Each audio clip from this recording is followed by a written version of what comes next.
Hey guys, welcome to Tools in 2, where we create tool reviews in 2 minutes or less.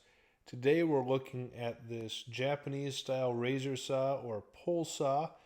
Really handy tool for working on certain woodworking projects, especially softwoods.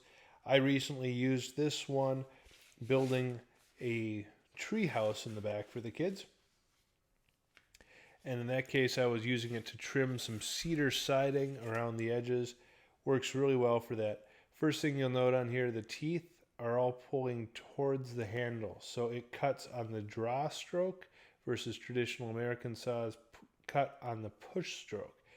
Big difference there, and you're able to gain a little bit more control, which is why I really like this. This one was an actual made in Japan razor saw. I'm not sure about these brands or anything. Originally, we got this for building a cedar strip kayak. Worked beautifully for that, so we've had this tool for years.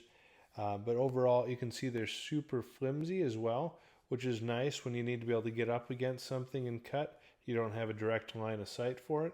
So that flexible steel works really well. Overall, this tool has stayed very sharp, done very well on a lot of cuts. Again, mainly on soft woods like cedar.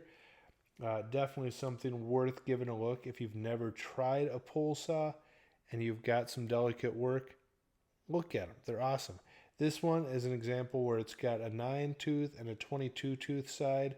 So you've got fairly fine and really fine. 22 is super fine for some of those really tight, delicate jobs. But worth giving a go, and you're not going to be disappointed.